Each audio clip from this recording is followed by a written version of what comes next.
Welcome to part 3 of my New Year's goal setting strategies for neurodivergent spoonies series. If you missed parts 1 or 2, I'll link them in the cards above, and make sure you're subscribed so you don't miss part 4 next week. We've been talking about how to become the hero of your story in 2023. In part 1, we talked about how you are not the villain, that instead ableism is the villain. And in part 2, we used the hero's journey to debunk the toxic myth of achieving your potential. Today, we'll be focusing on 3 other concepts that might be preventing you from becoming the hero of your own story. The idea of finding yourself, the idea of having a purpose, and the idea of doing what you're meant to do, and the idea that that will heal your body. I wasn't originally going to talk about the concept of finding yourself, but I had a wonderful conversation with one of my clients last week, and it feels too important not to share. They were asking me about how to feel like themselves again. I am all too familiar with the concept of finding yourself, but what came out of me, I was beyond foggy at the time, surprised me by how profound it felt. So I thought I'd share a clip from the coaching call recording. It's interesting because I remember having that fear that I wouldn't feel like myself again. But something that has helped is remembering that I never really got to be a kid. So the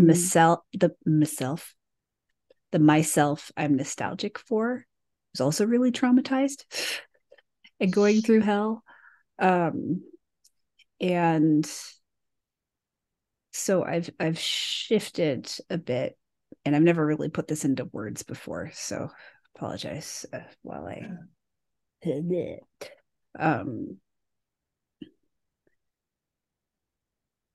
But instead of thinking like being myself,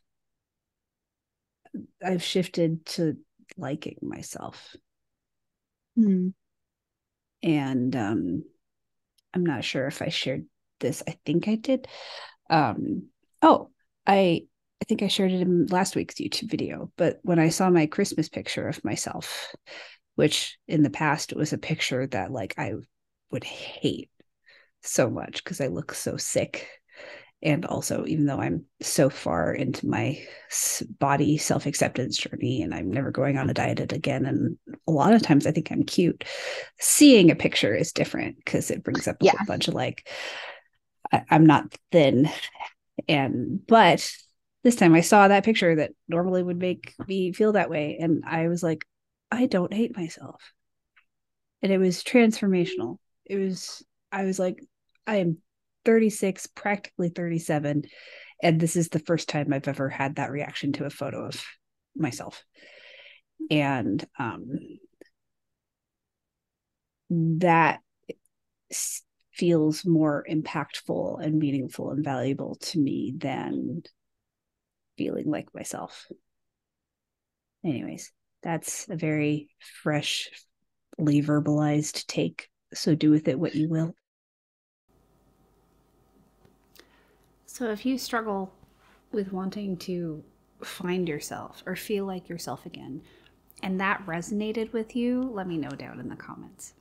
I also want to add that after having that discussion with my client, they mentioned that that perspective helps them realize that instead of trying to find themselves or feel like themselves again, the goal is now to focus on no longer dissociating and derealizing, because those are the actual things that are preventing them from quote unquote feeling like themselves right now.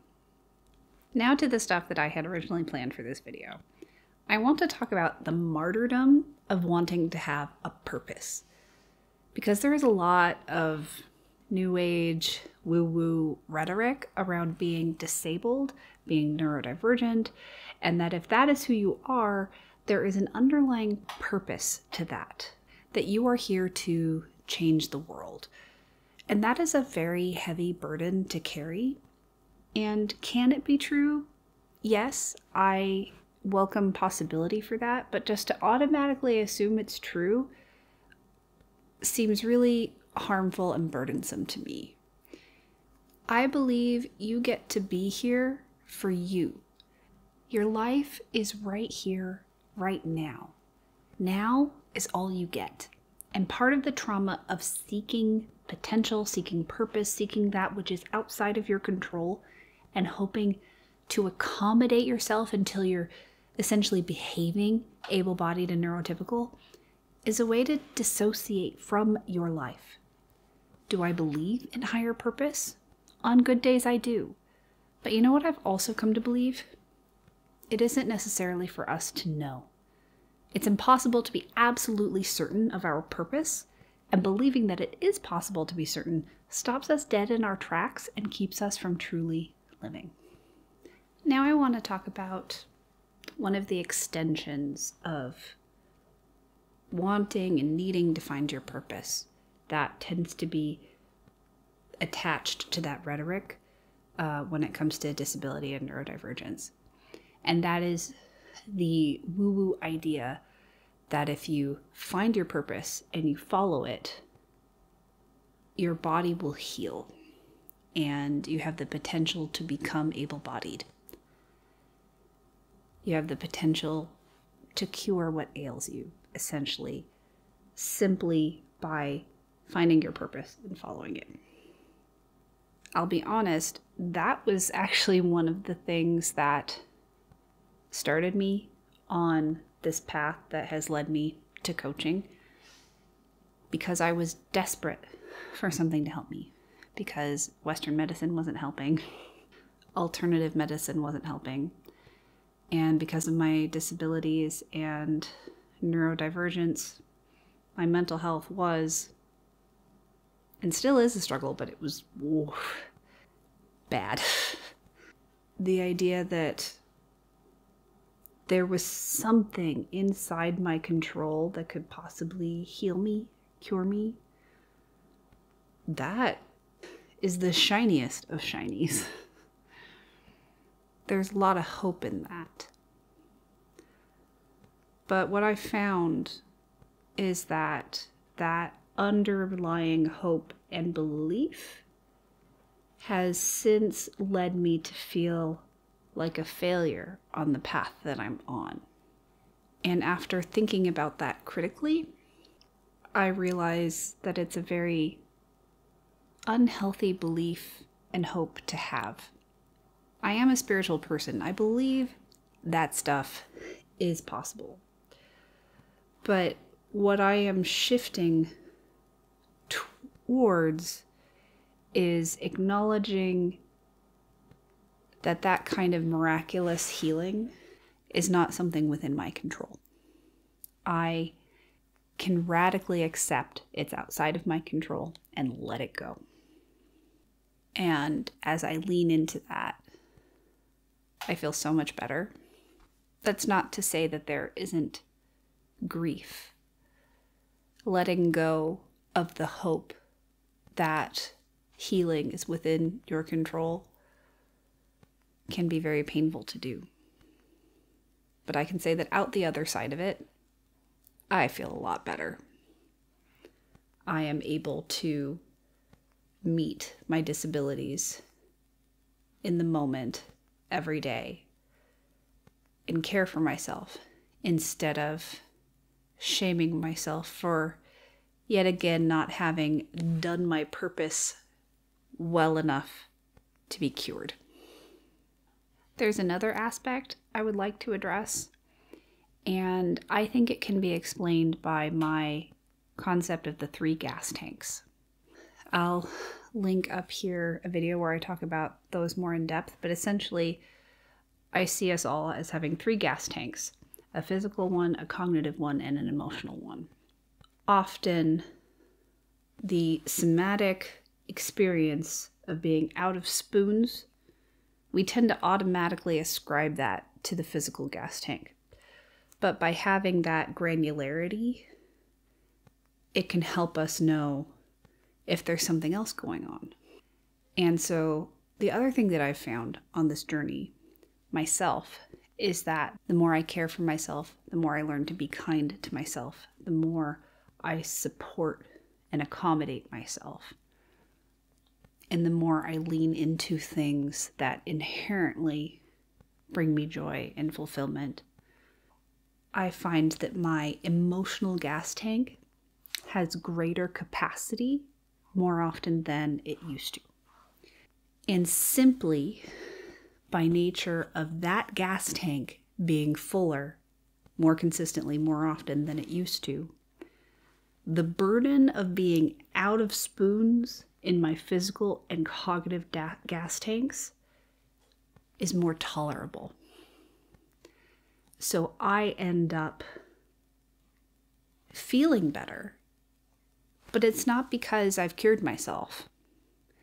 It's because I have increased my emotional capacity by not draining it so thoroughly all the time through that radical self-acceptance and self-compassion I was talking about in last week's video.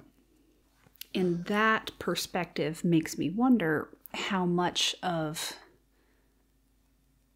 the woo-woo follow your passion and you will be healed rhetoric comes from simply finally being kind and compassionate with yourself such that your emotional gas tank becomes more resilient and has more capacity more consistently.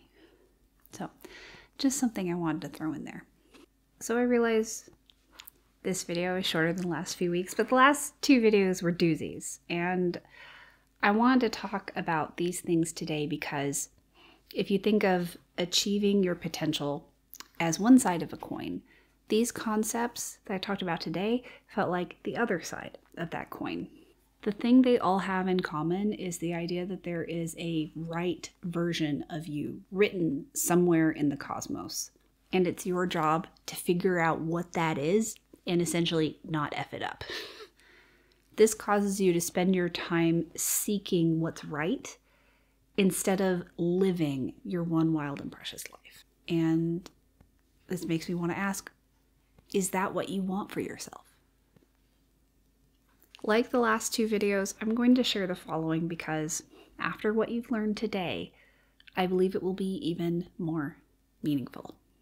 What if in 2023, instead of continuing to see yourself as the villain, instead of fighting to change yourself, you choose to see the truth, that ableism is the villain and you are the hero? What if in 2023 you choose to support yourself unconditionally instead? Can you imagine it? The end of fighting yourself, the end of hating yourself, the end of feeling broken and at fault. If you're ready for your hero story to truly begin, it's time to put down the sword and offer yourself a compassionate hand instead. This is how the transformational change you're seeking begins, with a simple yet profound shift. To see yourself as the hero instead of the villain, to choose to offer yourself radical support instead of infinite, undeserved shame and cruelty, to write your story from the perspective of the hero, not the villain. If you want to dive even deeper into this lesson, here's another journal prompt for you. What would it mean if I didn't have to find my purpose? Subscribe so you don't miss part 4 next week. And if you already know you want to attend my free workshop at the end of the month or receive the recording of it, make sure you're subscribed to my mailing list. A link to sign up is in the description box below. Again, here's my video about anytime pages if you want to do some journaling. If you liked this video, hit that like button and be sure to share it with your friends. See you next week for part 4. Bye! You want to say hi? You want to say hi? Oh no, you don't want to say hi.